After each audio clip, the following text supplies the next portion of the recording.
أعوذ بالله من الشيطان الرجيم. بسم الله الرحمن الرحيم.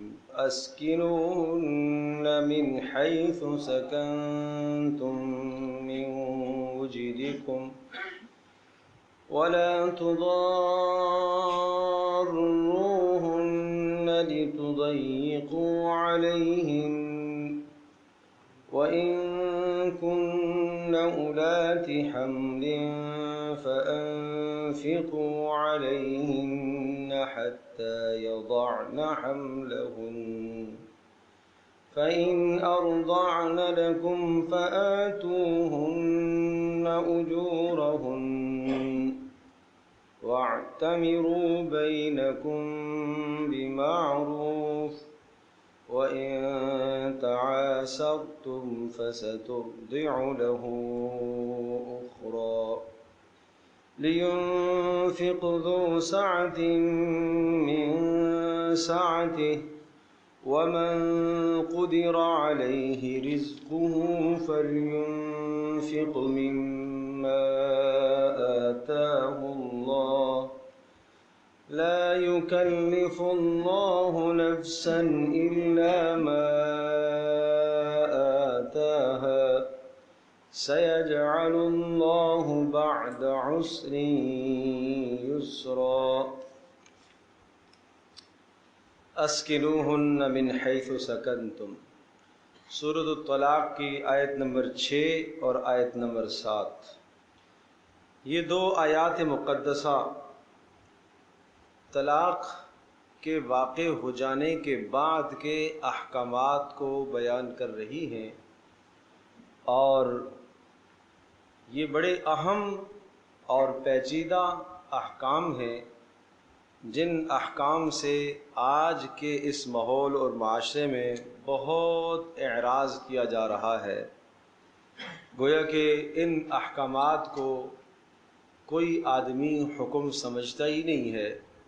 یہاں محض اپنی خواہشات، اندر کے انتقام، طلاق کے بعد جو اندر عداوت اور بغض کے جذبات ہوتے ہیں، ان جذبات اور احساسات کے مطابق مرد عمل کرنے کی کوشش کرتا ہے.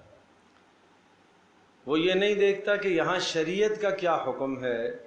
وہ اپنی خواہش کو دیکھتا ہے، وہ اپنی ضرورت کو دیکھتا ہے، وہ اپنی منشا کو دیکھتا ہے، وہ اپنی ماں اور اپنی بہنوں کی منشا کو دیکھتا ہے، وہ اللہ کا حکم نہیں دیکھتا. تو آپ سنیے، شروع میں بات آئی تھی اذا طلقتم النساء فطلقوهن لعدتهن واحصوا العدة واتقوا الله ربكم ولا تخرجوهن من بيوتهن، کہ طلاق دینے کے بعد عورتوں کو ان کے گھروں سے مت نکالو. یہاں پر بھی اسکنوہن، ان کو سکنا دو، ان کو رہائش دو، مطلقہ کو رہائش دو. من حیث سکنتم، ایسی رہائش جیسی رہائش تمہاری اپنی ہے. مطلقہ جب تک عدت میں ہے، اگر ایک طلاق دی گئی ہے تو آپ کی بیوی ہے. دو طلاقیں دی گئی ہیں، طلاق رجعی ہے، وہ آپ کی بیوی ہے. اس کی عدت جب تک گزر رہی ہے اس وقت تک اس کی کفالت کرنا، اس کے نان نفقہ کا انتظام کرنا، اس کی رہائش کا بندوبست کرنا، یہ شوہر کی ذمہ داری میں شامل ہے. اور اگر طلاق بائن دے دی گئی ہو یا 3 طلاقیں کسی نے دے دی ہیں تو تب بھی عدت پوری ہونے تک اس کا نان نفقہ اور اس کا سکنا، اس کی رہائش اسی شخص کے ذمے ہے. شخص کا لفظ میں اس لیے کہہ رہا ہوں کہ 3 طلاقیں یا طلاق بائن ہے تو یکسر نکاح کا تعلق ختم ہو جاتا ہے. طلاق رجعی میں تعلق باقی رہتا ہے، لیکن طلاق بائن میں اور طلاق ثلاثہ میں 3 طلاقوں میں تعلق ختم ہو جاتا ہے. طلاق بائن کیا ہے؟ طلاق بائن اس کو کہتے ہیں کہ کوئی کنائی الفاظ سے طلاق دیتا ہے. یہ الفاظ کہے کہ تو یہاں سے نکل جا، اور اس میں وہ طلاق کی نیت کر لیتا ہے. یہ کہہ دیتا ہے تو میری طرف سے آزاد ہے، اور اس میں طلاق کی نیت کر لیتا ہے۔ آج کل یہ لفظ تو عام ہے، بعد میں پوچھو کیا نیت تھی تو اب اس وقت فطور آ جاتا ہے، جی میری نیت تو یہ تھی۔ دیکھ لو بھائی، تم جانو تمہارا اللہ جانے۔ مفتی تو ظاہر کو دیکھ کر فیصلہ کرے گا، قاضی ظاہر کو دیکھ کر فیصلہ کرے گا۔ پیارے پیغمبر صلی اللہ تعالیٰ علیہ وسلم نے صاف صاف فرمایا تھا کہ کوئی شخص آ کر میرے سامنے کوئی دعویٰ کرتا ہے اور اس دعوے کو اپنی چرب لسانی سے ثابت کر لیتا ہے اور گواہوں سے بھی ثابت کر لیتا ہے، اور میں اس شخص کے حق میں فیصلہ دے دیتا ہوں، تو میرا فیصلہ دے دینے کی وجہ سے وہ شے اس کے لیے جائز نہیں ہوگی۔ میں تو ظاہر کو دیکھ کے فیصلہ کروں گا۔ اگر وہ چیز اس کی نہیں ہے لیکن اس نے اپنی چرب لسانی سے دعویٰ اتنا مزین کر کے پیش کیا کہ قاضی اس کے دعوے کو دیکھ کر اس کے حق میں فیصلہ دے دیتا ہے، جھوٹے گواہ لے آیا، ان گواہوں کو دیکھ کر قاضی اس کے حق میں فیصلہ دے دیتا ہے، تو اس فیصلے سے وہ یہ نہ سمجھے کہ یہ چیز اس کی ہو گئی ہے، عند اللہ اس کو جواب دینا ہے۔ تو یہاں دیکھنے کی بات ہے، عدالتی کیس بھی، جی میرے حق میں فیصلہ ہو گیا، بس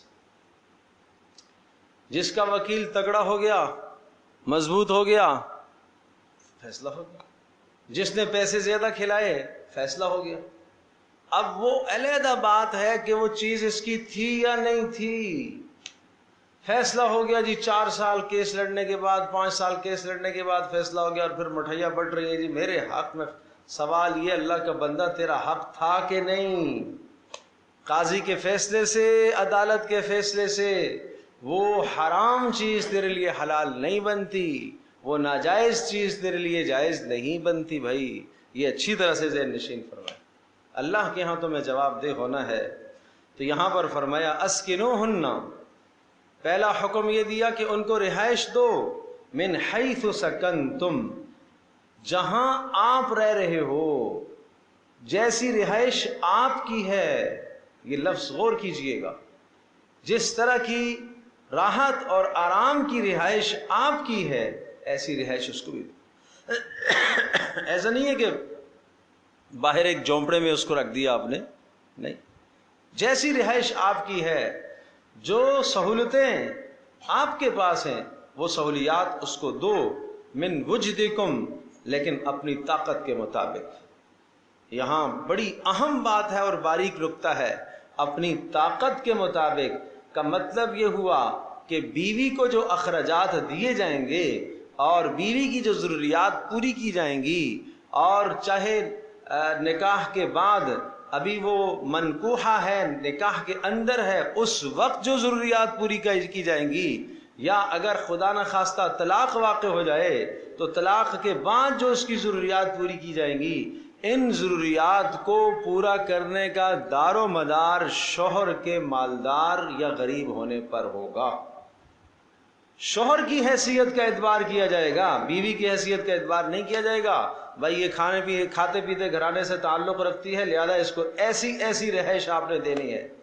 یہ کھاتے پیتے گھرانے سے تعلق رکھتی ہے، اس کو ماہانہ اتنا خرچہ تم نے دینا ہے، نہیں، اس کا اعتبار نہیں ہے، اعتبار مرد کا ہوگا۔ مرد کی جو حیثیت ہے اس حیثیت کے مطابق وہ اسے رہائش بھی دے گا، اس حیثیت کے مطابق وہ اس کے ساتھ تمام معاملات کرے گا۔ یہاں رہائش کی بات کہہ رہا ہوں تو ایک بات اور ذہن نشین فرمائیے گا، اگر ایک آدمی ایک جوان نکاح کرتا ہے، نکاح کے بعد اس کے ذمے ہے اپنی بیوی کو رہائش دے اور گھر دے، اور اگر گھر نہیں دے سکتا گھر کے اندر علیحدہ ایک کمرہ اس کے لیے مختص کرے، اس کمرے کے اندر اس کا کچن بھی ہو، اس کا باتھ روم بھی ہو، اس کی ضروریات اس کمرے کے اندر ساری پوری ہو سکیں، اور وہ اپنے اس کمرے کے اندر اپنی تنہائی کی زندگی اپنے شوہر کے ساتھ بیٹھ کر یا اپنی بالکل تنہائی تجرد کی زندگی وہاں گزار سکے۔ اس کمرے کے اندر شوہر کی ماں، شوہر کی بہنیں یا شوہر کا بھائی یا باپ کوئی مداخلت نہ کرتا ہو۔ وہ کمرہ اب ایسا ہے جیسا کہ کسی دوسرے کے گھر میں آپ داخل ہو رہے ہو بلا اجازت، جیسے دوسرے کے گھر میں داخل ہونا جائز نہیں ہے، ایسے اس کمرے میں بلا اجازت جانا جائز نہیں ہے۔ کل ہی ایک مسئلہ میرے پاس آیا، کسی خاتون نے یہ مسئلہ پوچھا اور یہ بات اس نے کہی کہ جناب میرے شوہر نے میری بہنوں کو اور میری ساس کو، اپنی بہنوں کو اور میری ساس کو، یعنی اس کی ماں اور اس کی بہنیں، ان سب کو اس نے کہہ رکھا ہے کہ یہ گھر میرا ہے، اس گھر میں جہاں چاہیں آپ جائیں، اوپر نیچے دائیں بائیں ہر جگہ جا سکتی ہیں، یہاں تک کہ جو اس کا بیوی کا کمرہ ہے اس میں بھی جا سکتی ہیں، اور بیوی کے کمرے میں بیوی کو کہا کہ آپ کو روکنے کا کوئی حق نہیں پہنچتا۔ اب وہ یہ کہہ رہی ہے بیچاری کہ وہ روزانہ آ کر میری الماریاں کو ریتتی ہیں اور میری چیزیں دائیں بائیں کرتی ہیں اور کہتی ہیں کہ یہ گھر ہمارے بھائی کا ہے، ہمیں بھائی نے اختیار دیا ہے۔ بھائی یہ ظلم نہ کرو، یہ معاشرے میں ظلم ہے۔ وہ مسکین کی بچی، غریب کی بچی جو دوسرے گھر سے آئی ہے، اس کا بھی کچھ حق ہے، وہ بھی نکاح میں آئی ہے نا، وہ بھی عقد نکاح کے ساتھ جوڑ کر مرد اسے لایا ہے، تو اس کا نان نفقہ، اس کی رہائش دینا یہ مرد کی ذمہ داری میں شامل ہے۔ اور گھر کی عورتوں کو بھی چاہیے کہ اس میں مداخلت نہ کریں، وہ نہ ضد کریں کہ میں اس کمرے میں جاؤں گی۔ یہ بہنیں ضد کرتی ہیں، غلط کرتی ہیں، شوہر کی بہنیں یہ ضد کرتی ہیں، نندیں میں یوں کروں گی، ایسا کروں گی، یہ کہاں سے آ گئی، یہ وہاں سے آ گئی۔ اور یہ ظلم نہ کرو اللہ کی بندیوں، کل تم نے بھی دوسرے گھروں میں جانا ہے میری بچیوں، کل تم نے بھی دوسرے گھروں میں جانا ہے۔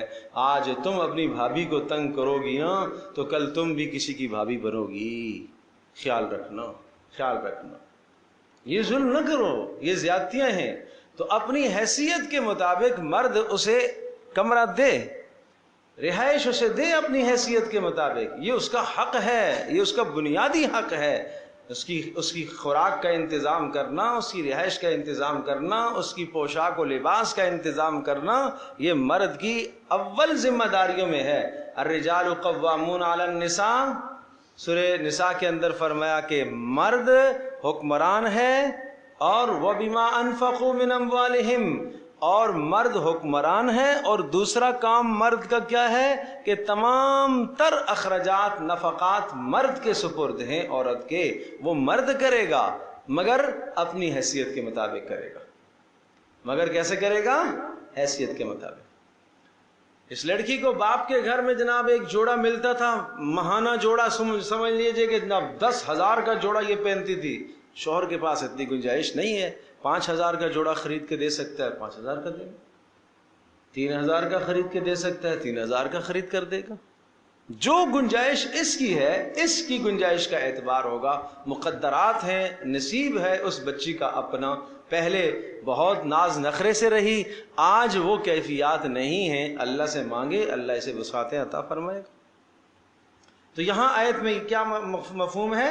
من حیث سکنتم من وجدکم، تمہاری طاقت کے مطابق، کم اے مردو تم اپنی طاقت کے مطابق اسے رہائش دو۔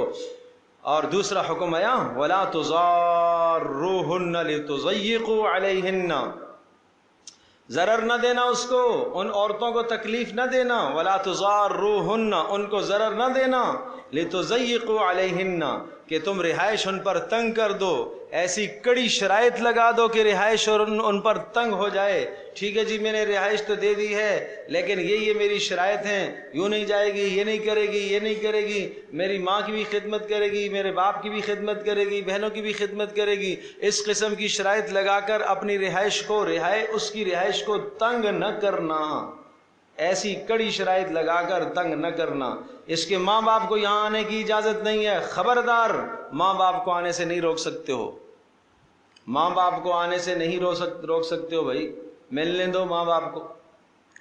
ماں باپ کے علاوہ باقی اگر کہیں تمہیں خدشہ ہے، ایمانداری کے ساتھ بتاؤ، اگر تمہیں خطرہ ہے کہ باقی اعزاء اقربا جو آئیں گے وہ میری بیوی کا ذہن خراب کریں گے تو روک سکتے ہو، ماں باپ کو نہ روکو، ان کو آنے دو۔ اللہ اکبر۔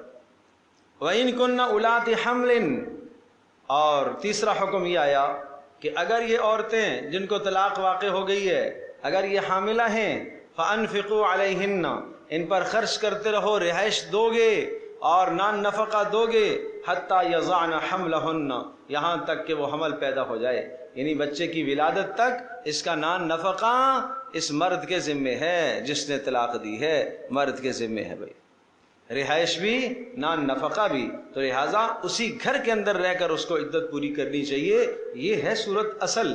اگر خدشہ ہے اور تین طلاقیں دے چکا ہے یا طلاق بائن دے چکا ہے اور یہ خدشہ ہے کہ جناب کہیں ایسا نہ ہو کہ آپس میں تعلق قائم کر لیں، گناہ کا ارتکاب کر بیٹھیں، اگر یہ خدشہ ہو تو پھر وہ اس گھر سے منتقل ہو کر اپنے ماں باپ کے ہاں جا سکتی ہے، وہاں جا کے عدت پوری کرے۔ اگر یہ کوئی ایسا مسئلہ نہیں ہے تو وہاں ہی عدت پوری کرے۔ چوتھا حکم آیا فَإِنْ أَرْضَعْنَ لَكُمْ فَآتُوهُنَّ أُجُورَهُنَّ۔ عدت گزر گئی ہے، یہ بات یاد رکھیے گا، جب تک عورت عدت کے اندر ہے تو اس کے ذمے ہے بچے کو دودھ پلانا، اس کے ذمے ہے، جب تک کیا ہے؟ عدت کے اندر ہے۔ اور اگر عدت گزر گئی ہے فَإِنْ أَرْضَعْنَ لَكُمْ فَآتُوهُنَّ أُجُورَهُنَّ، اب عدت کے گزرنے کے بعد اس بچے کا دودھ یا اس بچے کا خرچہ نان نفقہ وہ شوہر کے ذمے، باپ کے ذمے ہے۔ اور اگر وہ کہتی ہے کہ ٹھیک ہے میں دودھ پلاؤں گی لیکن اس دودھ پلانے کی میں اجرت لوں گی، تو کہا فَآتُوهُنَّ أُجُورَهُنَّ، ان کو مقرر کردہ اجرت دیتے رہنا۔ فَإِنْ أَرْضَعْنَ لَكُمْ، اگر وہ تمہارے لیے بچوں کو دودھ پلا رہی ہیں، تمہارے لیے، یہ لفظ کیوں کہا تمہارے لیے؟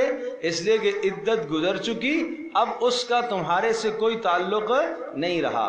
اس بچے کا نفقہ کس کے سپرد ہے؟ اس کی خوراک کس کے سپرد ہے؟ باپ کے سپرد ہے۔ جب باپ کے سپرد ہے تو اب اگر وہ عورت اس بچے کی ماں اس بچے کو دودھ پلا رہی ہے تو وہ باپ کے لیے پلا رہی ہے، باپ کے لیے پلا رہی ہے نا۔ تو فَإِنْ أَرْضَعْنَ لَكُمْ، اب اگر وہ دودھ پلا رہی ہیں تمہارے لیے، فَآتُوهُنَّ أُجُورَهُنَّ، تو مقرر کردہ اجرت ان کو دینا۔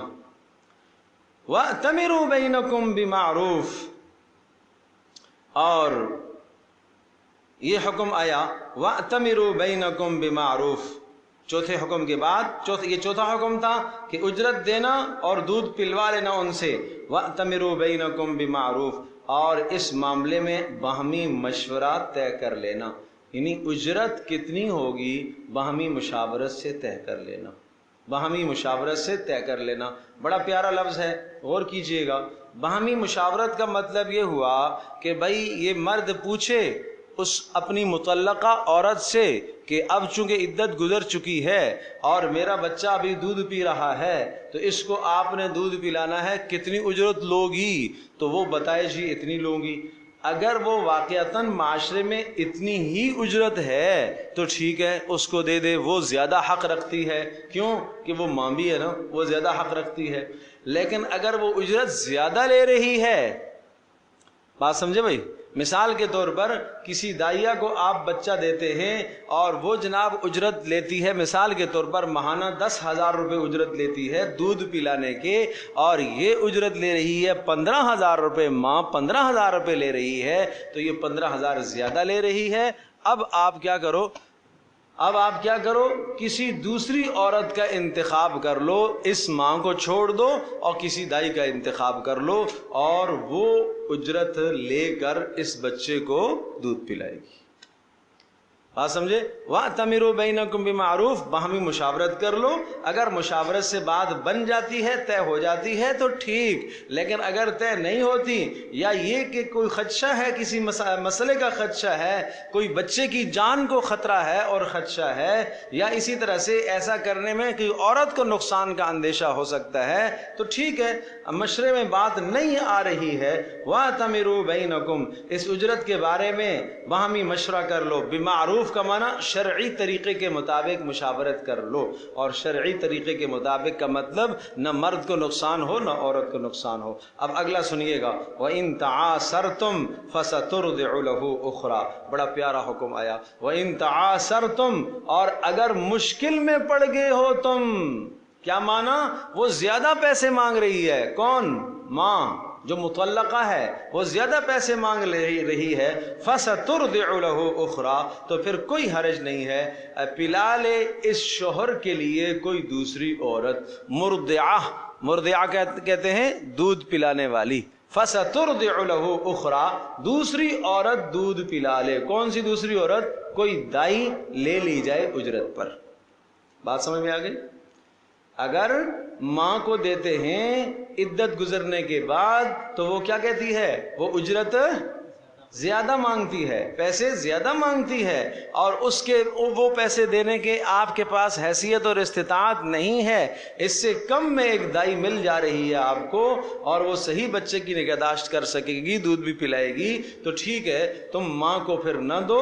وَإِن تَعَاسَرْتُمْ، اور اگر تم آپس میں تنگی محسوس کرتے ہو، مشکل محسوس کرتے ہو، فَسَتُرْضِعُ لَهُ أُخْرَى، تو اس شوہر کے لیے، اس باپ کے لیے دودھ پلا دے اخرى، کوئی دوسری عورت، یعنی کوئی دوسری دائیہ۔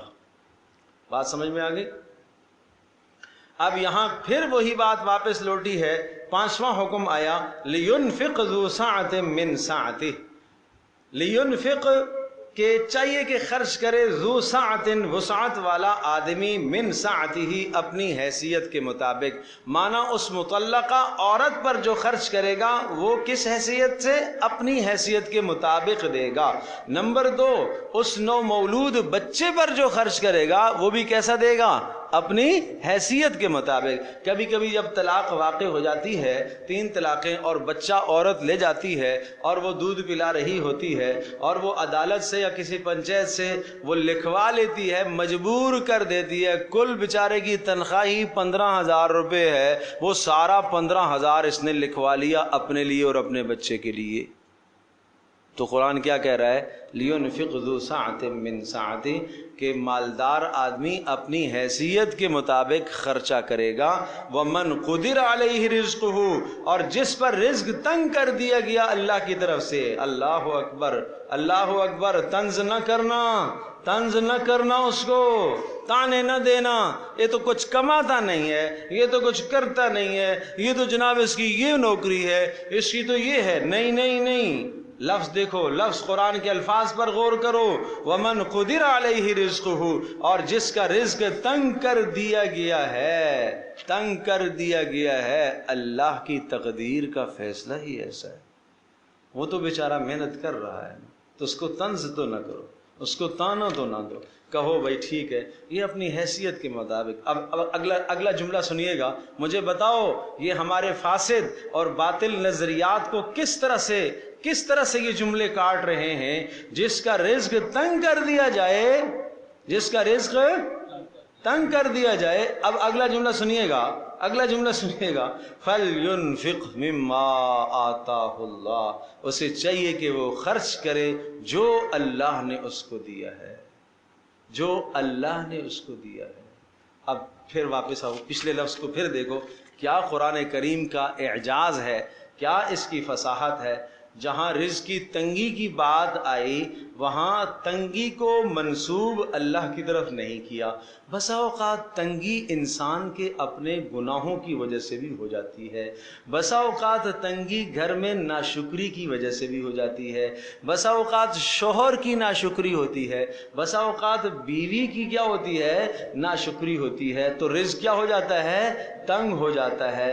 معنی یہ ہوا کہ رزق تنگ تو ہو گیا، لیکن رزق کی تنگی کے اسباب اس نے خود اختیار کیے، رزق کی تنگی کے اسباب اس نے، بولو، ہاں محترمہ صاحبہ، میرے شوہر تو ایسے ہیں تو ویسے ہیں تو ایسے ہیں تو ویسے ہیں، زمین آسمان کے قلابے ملائے عورتوں کے سامنے جا کر، اور عورتوں کا دل دکھانے اور جلانے کے لیے۔ تو یہ کیا کر دیا اس نے اپنے پاؤں پر کلہاڑی مار دی ہے، اس نے نظر بد اپنے آپ کو، اپنے شوہر کے مال کو نظر بد لگوا دی ہے اس نے۔ کیوں یوں تذکرے کر رہی ہے؟ پیٹ میں بات تو رہتی نہیں ہے بیچاری کی، نہیں سمجھے؟ عورت نہیں چھپا سکتی بات، مال نہیں چھپا سکتی، یہ نہیں چھپا سکتی۔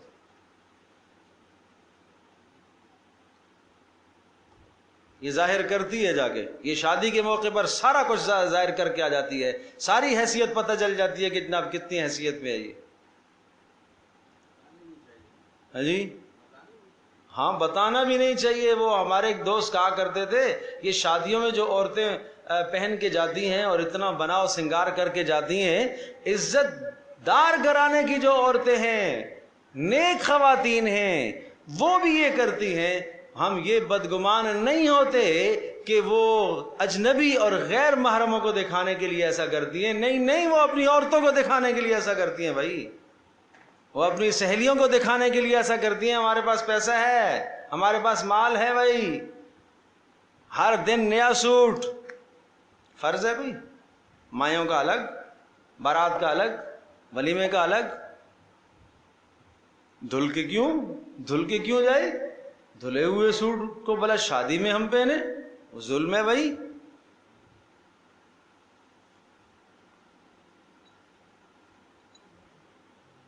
آج معاشرے کو دکھا دو نا، تین تقریبات تھی شادی کی، 4 تقریبات تھی شادی کی، دکھا دو ان 4 تقریبات پر ایک سوٹ آپ نے پہنا ہے، اسی کو دھو کے لائی ہو، مزہ تب آئے گا۔ کیوں دکھا رہی ہو اپنا مال؟ کیوں اپنے شوہر کے پاؤں پہ کلہاڑی مار رہی ہو؟ کیوں اپنے شوہر کے جو ہے وہ کاروبار کو ٹھپ کرنے کے پیچھے لگی ہوئی ہو؟ یہ تمہارا باہر ظاہر کرنا یہ نظر بد کا نتیجہ ہے، یہ نظر بد کا بدترین نظر بد لگے گی اس سے۔ کیوں ایسا کرتی ہو؟ تو اس لیے میں عرض کر رہا تھا، لفظوں پر غور کیجئے گا۔ میں نے کہا وَمَنْ قُدِرَ عَلَيْهِ رِزْقُهُ، جس کا رزق تنگ کر دیا گیا، یہ نہیں کہا جس کا رزق اللہ نے تنگ کر دیا، حالانکہ تنگی اور وسعت دونوں اللہ کی طرف سے ہوتی ہیں، لیکن ہمیشہ قانون سمجھایا ہے کہ برائی کی نسبت اللہ کی طرف نہیں کیا کرتے۔ جس کا رزق تنگ کر دیا گیا، کیونکہ رزق کی تنگی کے اسباب اس نے خود اپنائے، ٹھیک ہے؟ اور کیا اسباب؟ ناشکری اس کی، ناشکری بیوی کی، اسراف کا ہونا، بے جا اپنے مال کا تذکرہ کرنا، بے جا اپنے آپ کو بڑا بنانا، یہ سب اسباب ہیں رزق کی تنگی کے۔ کسی کو حقارت کی نگاہ سے دیکھنا، یہ سب اسباب ہیں کس کے؟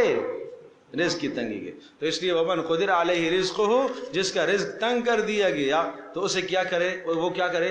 فَلْيُنْفِقْ، وہ خرچ کرے۔ کتنا خرچ کرے؟ یہ نہیں کہا جیسے اس کو دیا گیا، بلکہ جیسے اس کو اللہ نے دیا ہے۔ وہ دیا تو پھر بھی اللہ نہیں ہے بھائی، دیا تو پھر بھی پیارے اللہ نے ہے۔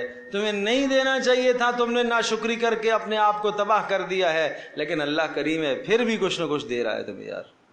اس لیے فَلْيُنْفِقْ مِمَّا آتَاهُ اللَّهُ، وہ اتنا دے کہ جتنا اللہ نے اس کو حیثیت دی ہے۔ تو مالدار اپنی حیثیت کے مطابق، غریب اپنی حیثیت کے مطابق۔ اب اگلا جملہ سنیے گا، لا يكلف اللہ نفسا الا ما آتاها، اللہ مکلف نہیں کرتا کسی کو مگر الا ما آتاها، جتنا اللہ نے اس کو دیا ہے اتنے کا مکلف اللہ نے اس کو کیا ہے۔ تو زیادہ مطالبہ تم بھی نہ کیا کرو نا اپنے شوہروں سے،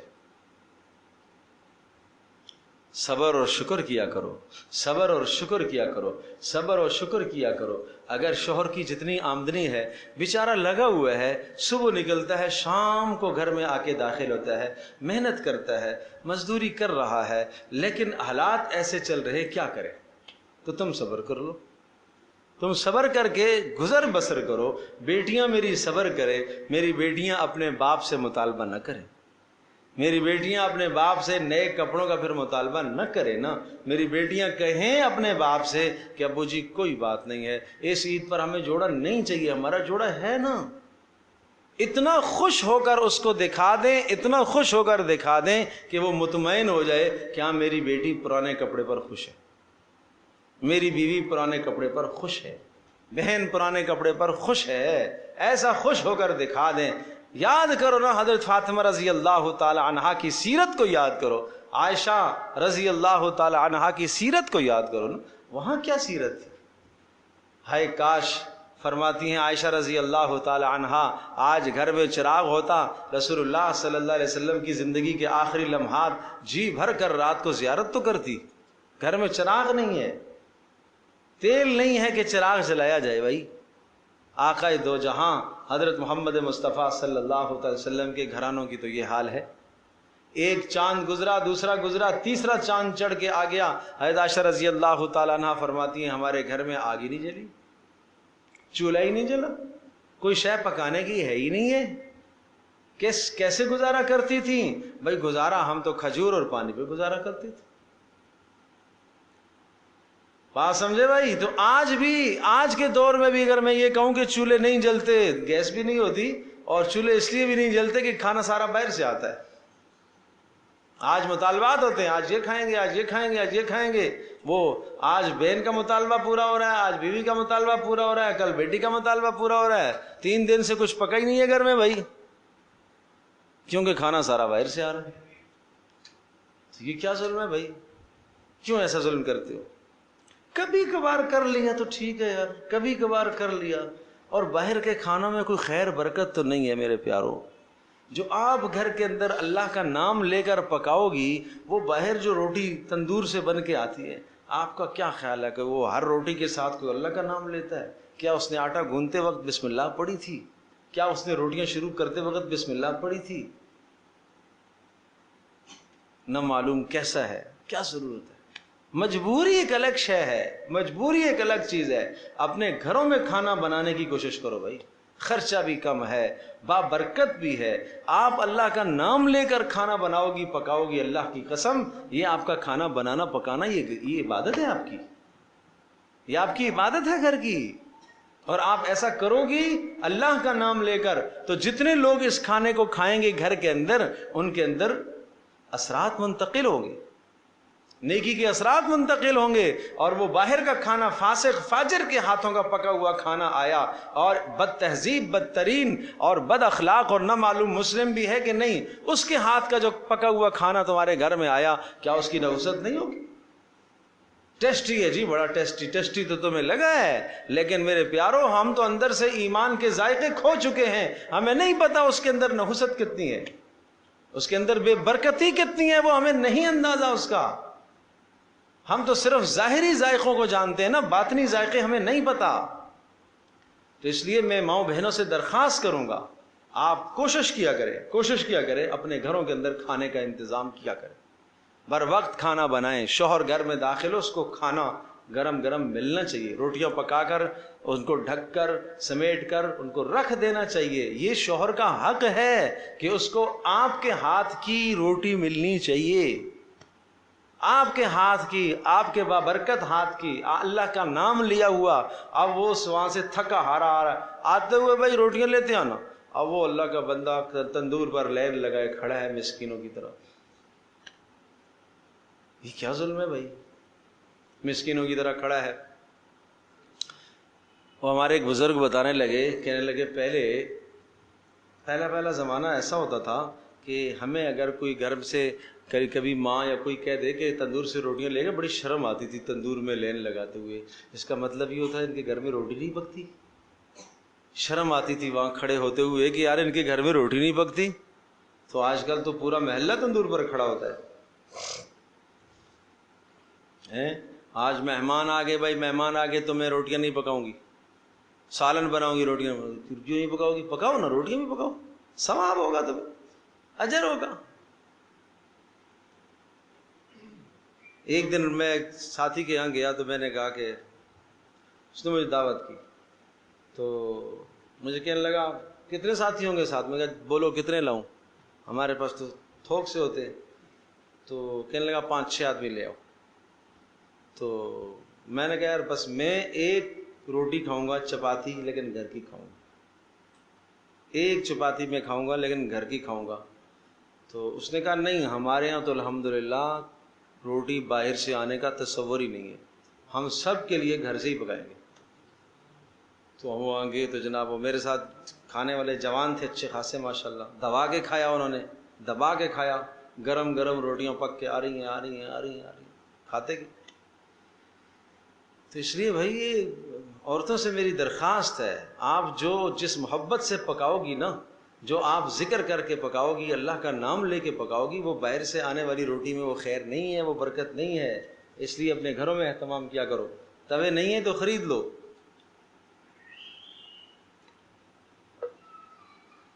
کچھ ماسیوں سے پکواتی ہیں, کیوں بھائی؟ یہ کچھ کام تو اپنے گھر میں خود ہی کرنے کے ہیں بھائی. یہ حق ہے شوہر کا, یہ حق ہے شوہر کا, اپنے مبارک ہاتھوں سے, بابرکت ہاتھوں سے اللہ کا نام لے کر اپنے مبارک ہاتھوں سے اسے کھانا بنا کر دو, یہ اس کا حق ہے. باپ کا حق ہے بیٹی اسے اپنے ہاتھ سے کھانا پکا کر دے. بہن بھائی کا حق ہے کہ بہن اس کو اپنے ہاتھ سے کھانا بنا کے دے, یہ اچھی بات ہے, یہ اس کا حق ہے. تو بات یہ عرض کر رہا تھا, لا یکلف اللہ نفسا الا وسعها, اللہ مکلف نہیں بناتا کسی انسان کو مگر اس کی طاقت کے مطابق. سیجعل اللہ بعد عسر یسرا. اب اگلا جملہ سنیے گا, کیا خوب اس میں تسلی ہے. ٹھیک ہے تم غربت میں ہو کوئی بات نہیں, سیجعل اللہ بعد عسر یسرا, ان قریب اللہ تبارک و تعالی اس تنگی کے بعد آسانی لائے گا. یہ اللہ کہہ رہا ہے, ان قریب اللہ اس تنگی کے بعد کیا کرے گا؟ آسانی لائے گا. یقین رکھو اس بات پر, سیجعل اللہ بعد عسر یسرا. یہ بات پوری ہو گئی. اب ایک آگے جو آنے والا رکوع ہے, اس میں آیت نمبر 8 سے لے کر 8 نمبر 12 تک, یہ جو آیات بینات ہیں 4, ان میں اس مضمون سے ہٹ کر ایک نیا مضمون آیا.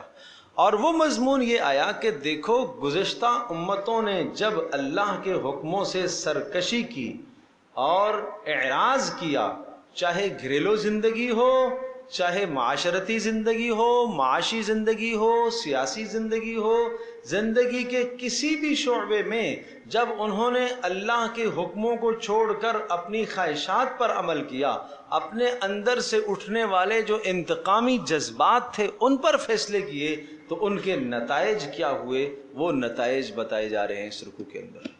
اللہ کے حکموں کے اعراض کا نتیجہ کیا ہوتا ہے. وَكَأَيٍّ مِّن قَرْيَةٍ عَتَتْ عَنْ أَمْرِ رَبِّهَا, اور کتنی بستیاں ایسی گزری ہیں, عتت کہ جنہوں نے سرکشی کی, عن امر ربها, اپنے پروردگار کے حکم سے انہوں نے سرکشی کی, وَرُسُلِهِ, اور اپنے پروردگار کے رسولوں کے حکم سے انہوں نے سرکشی کی. یعنی رسولوں کی سنت سے اعراض کیا, اللہ کے حکم سے سرکشی کی, تو پھر کیا ہوا؟ فحاسبناها حسابا شدیدا, ہم نے ان کو سخت پکڑا. حاسبناها, ہم نے ان کا حساب لیا, حسابا شدیدا, سخت قسم کا حساب. وعذبناها عذابا نکرا, اور ہم نے ان کو عذاب دیا, عذابا نکرا, ایسا عذاب کہ جو آفت بن کر رہا ان پر, ایسا عذاب دیا. پھر کیا ہوا؟ فذاقت وبال امرها, فذاقت بھگتا انہوں نے, چکھا انہوں نے, اس بستی نے چکھا, وبال امرها, اپنے اس گناہ کے وبال کو انہوں نے چکھا. وکان عاقبت امرها خسرا, اور ان کا انجام بد کیا تھا؟ عاقبت امرها, اور ان کا انجام کیا تھا؟ خسرا, نقصان ہی نقصان. کیا انجام تھا؟ نقصان ہی نقصان. اعد اللہ, یہ تو دنیا میں, اعد اللہ لہم عذابا شدیدا, آخرت میں اللہ نے ان کے لیے سخت عذاب تیار کر کے رکھا ہے, جو اللہ کے حکم سے کیا کرتے ہیں؟ روگردانی کرتے ہیں. کون سے حکم سے؟ چاہے اس حکم کا تعلق ازدواجی زندگی سے ہو, چاہے اس کا تعلق حقوق اللہ سے ہو, چاہے اس کا تعلق حقوق العباد سے ہو, چاہے ماں باپ کے حقوق سے ہو, چاہے پڑوسیوں کے حقوق سے ہو, کوئی بھی اللہ کا حکم آتا ہے اس حکم سے جو قومیں اعراض کرتی ہیں اور اپنی خواہشات پر زندگی گزارتی ہیں ان کا نتیجہ بد یہ ہوتا ہے، ان کی سزا بدترین یہ ہوتی ہے۔ فاتقوا اللہ، ایمان والو تمہیں ڈرنا چاہیے، تمہیں ڈرنا چاہیے۔ یا اولی الالباب، اے عقل مندو، کیا خطاب کیا؟ عقل مندو، عقلوں کو استعمال کرو نا۔ گزشتہ بستیوں کے ساتھ کیا ہوا؟ عقل مند آدمی سوچتا ہے کہ کہیں یہ میرے ساتھ نہ ہو جائے۔ عقل مند آدمی تو عبرت حاصل کیا کرتا ہے۔ ہاں، فاتقوا اللہ یا اولی الالباب، اے عقل والو، الذین آمنوا، وہ عقل والے جنہوں نے کیا کیا ہے؟ ایمان لائے۔ پتہ چلا کہ جو ایمان لاتا ہے وہ اللہ کے نزدیک عقل والا ہوتا ہے، جو ایمان نہیں لاتا وہ عقل والا نہیں ہوتا۔ قد انزل اللہ الیکم ذکرا، اللہ پاک نے تمہاری طرف ایک نصیحت کو اتارا ہے، یعنی قرآن کریم کو اتارا ہے، جو تمہارے لیے رہنمائی کر رہی ہے۔ یہ کتاب اس دیواجی زندگی میں میاں بیوی کے حقوق کیسے ادا ہوتے ہیں اور گھریلو زندگی کیسے ہوتی ہے، اور اگر ناچاکی ہو جائے تو پھر کیا کرنا ہوتا ہے، یہ سب رہنمائی اس میں موجود ہے۔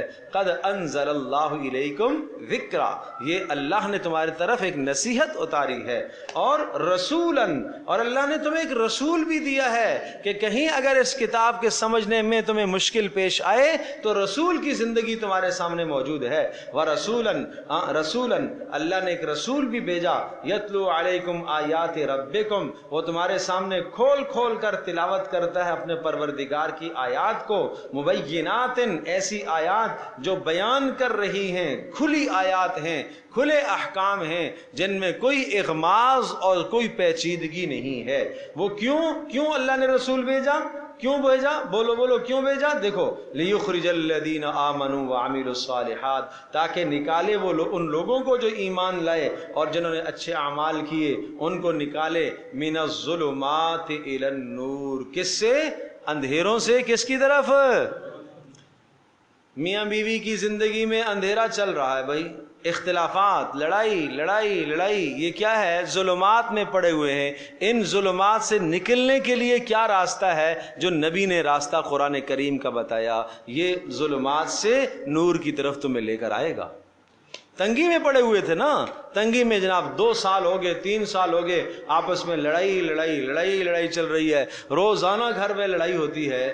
تو اب اس لڑائی کا ازالہ اور ختم کرنے کے لیے کیا راستہ ہے؟ قرآن کریم کی زندگی لے کے آؤ، قرآن کریم کو پڑھو نا، تمہیں پتہ چلے کہ اس میں بیوی کو کیا کرنا چاہیے، شوہر کو کیا کرنا چاہیے۔ کچھ خواہشات اس کو چھوڑنی پڑیں گی، کچھ اس کو چھوڑنی پڑے گی، زندگی بہترین ہو جائے گی۔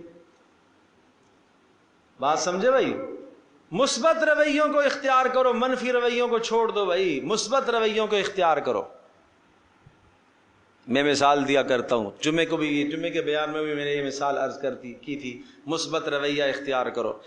ایک خاتون گھر کے اندر کام کر رہی ہے، جھاڑو پوچھے میں لگی ہوئی ہے، اور اچانک دروازے پر بیل بجتی ہے، میاں دوڑتے ہوئے جاتے ہیں دروازے پر، دروازہ کھولنے کے لیے، اور ادھر جیسے وہ جانے لگے دروازے کی طرف، کچن سے کسی چیز کے جلنے کی بو آئی، وہ کچن کی طرف بھاگی، بالٹی پوچھے کی وہیں چھوڑ دی، اور وہ شوہر صاحب وہاں سے گزرے تو ٹھوکر لگی تو وہ پانی گر گیا۔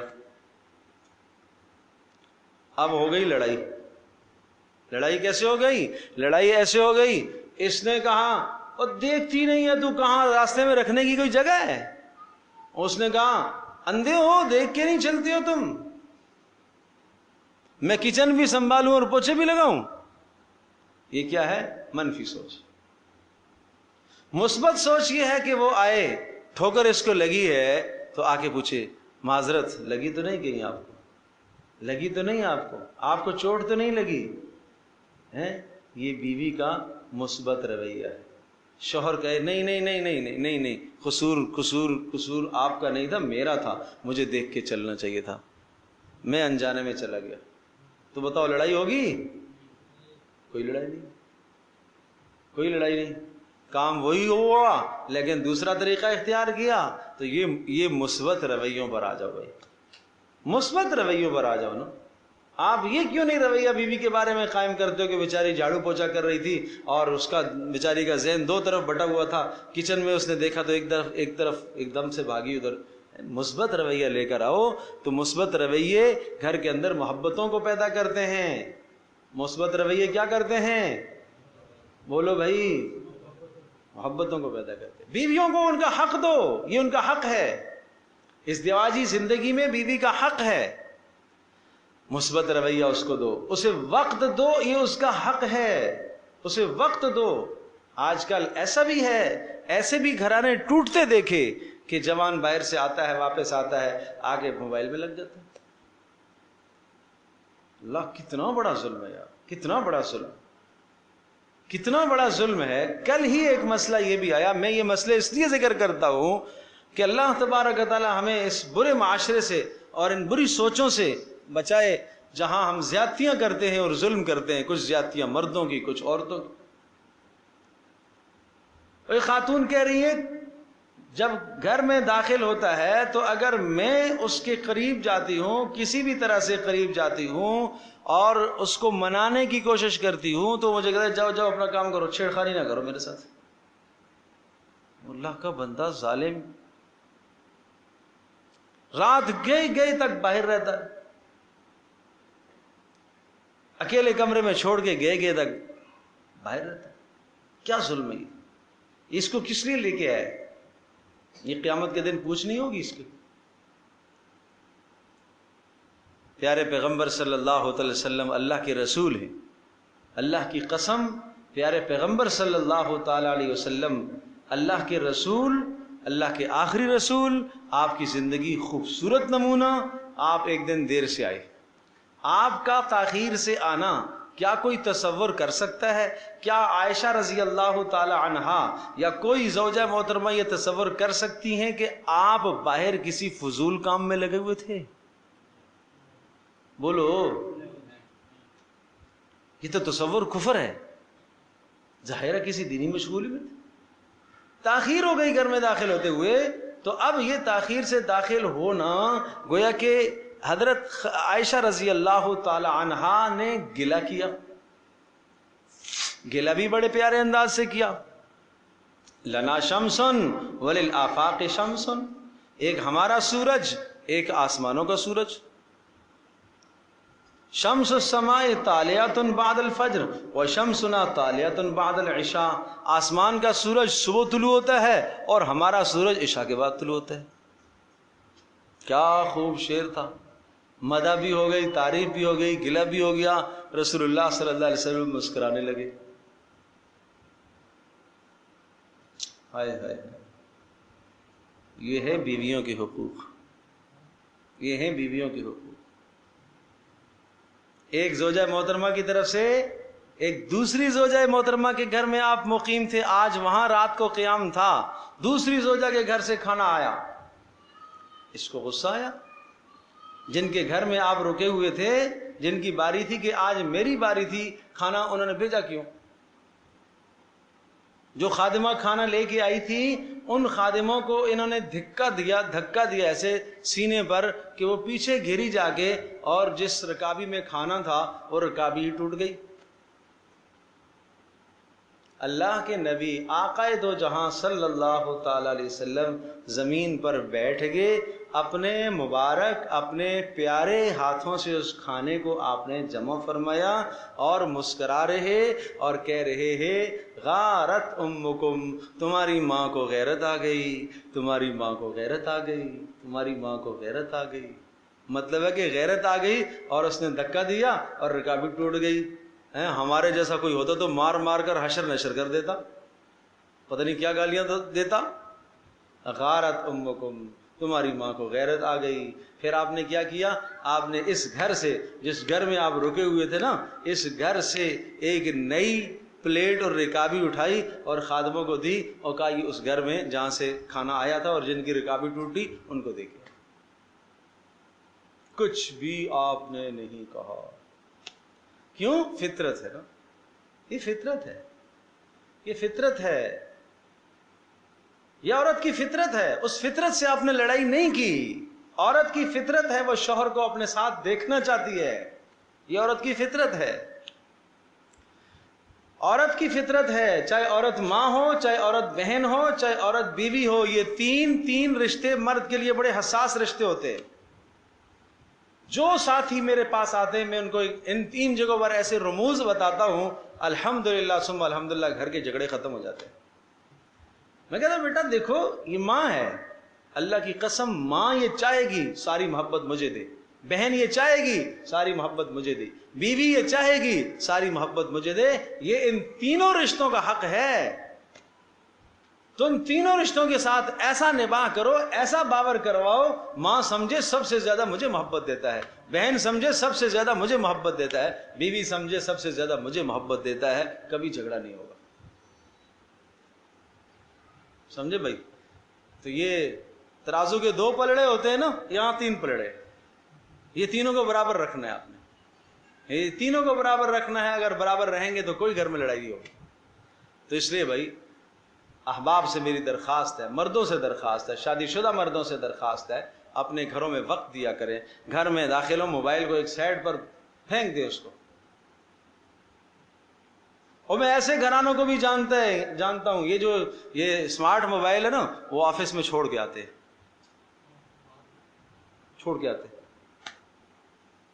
کیوں؟ شام کو میں داخل ہو رہا ہوں رات 8 بجے اور صبح مجھے 8 بجے نکلنا ہے، یہ مصیبت پھر ہاتھ میں رہی تو پھر آدمی لگا رہتا ہے کہیں نہ کہیں، وہ آفس میں ہی چھوڑ کے آتا ہے کہ اس پر کام ہے نا، لوگوں سے کام نمٹنا ہے، کام لینا ہے، تو وہ تو دن کا کام ہے بھائی، اب رات کو گھر والوں کا حق ہے۔ تو یہ ظلم ہوتا ہے، اس ظلم سے پھر فسادات پیدا ہوتے ہیں، سمجھے بھائی؟ اور پھر وہ شوہر اگر یہ کہے نہیں تم مجھے نہیں روک سکتی ہو، تمہارا حق نہیں پہنچتا، بھائی اس کا حق ہے، اس کا حق تم نہیں ادا کرو گے تو وہ تو بولے گی، پھر اس کا حق ہے، ورنہ گھر میں لڑائی اختلاف پیدا ہو جائے گا اگر یہ حق شوہر نہیں دے گا۔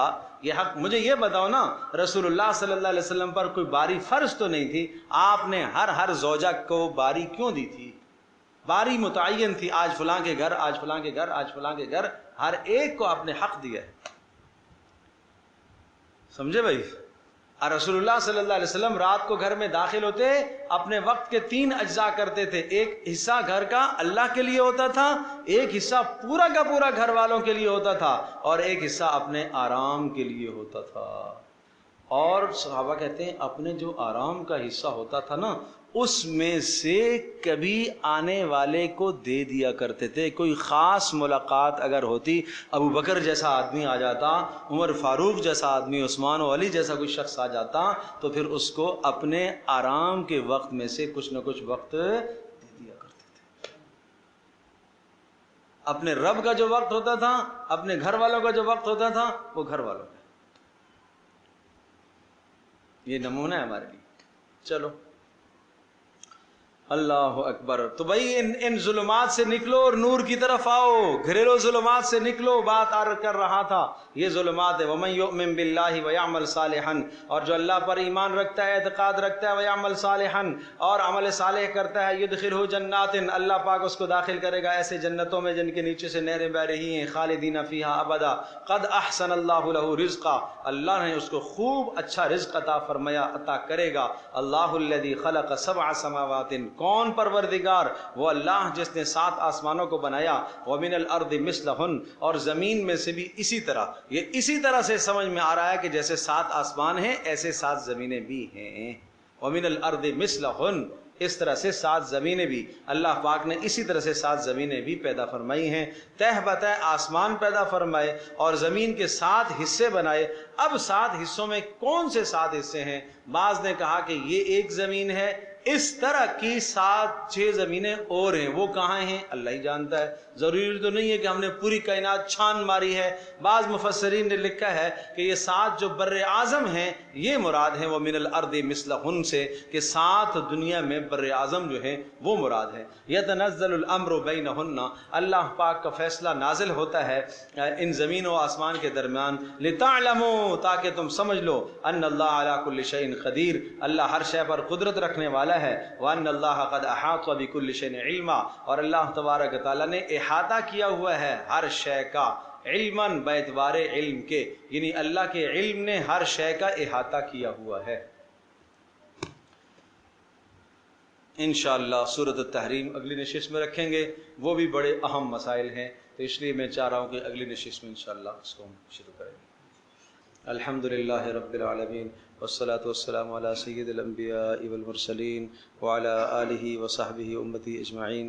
اللہم انا نسألک الہدی والتقی والعفاف والغنی، اللہم استر عوراتنا وآمن روعاتنا، اللہم حبب الینا الایمان وزینہ فی قلوبنا، اللہم کرہ الینا الکفر والفسوق والعصیان، اللہم اجعلنا من الراشدین۔ ربنا لا تزغ قلوبنا بعد اذ ہدیتنا وہب لنا من لدنک رحمۃ انک انت الوہاب۔ اے اللہ ہماری اس مجلس کو قبول فرما، اے اللہ ہماری اس مجلس کو قبول فرما، اے اللہ گھریلو زندگی شریعت کے مطابق لانے کی توفیق عطا فرما۔ اے اللہ آج کا جو ہمارا پروگرام ہونے جا رہا، اپنے فضل سے اپنے کرم سے اسے کامیاب فرما، اے اللہ عافیت کے ساتھ کامیاب فرما۔ اے اللہ زمین کی جتنی پیمنٹ ہے اپنے فضل سے پوری فرما۔ اے اللہ آگے جو مراحل ہیں اے اللہ آسان فرما، اے اللہ سہل فرما۔ اے اللہ اس وقت تک جو کچھ ہوا تو نے کیا، تیرے فضل سے ہوا، اے اللہ باقی مراحل بھی تو آسان فرما۔ اے اللہ ہماری کوششیں ہیں صرف، اے اللہ ان کوششوں میں برکتیں عطا فرما۔ اے اللہ انسانی شرور سے، شیطانی شرور سے، حاسدین کے شرور سے ہماری حفاظت فرما، کام کی حفاظت فرما، اے اللہ ساتھیوں کی حفاظت فرما۔ اے اللہ یہاں جو احباب تشریف لائے، مائیں بہنیں آئیں، بچیاں جوان جتنے بھی آئے، سب کا آنا قبول فرما۔ اے اللہ سب کی زندگیوں کو قرآن کریم کی نور سے معطر فرما۔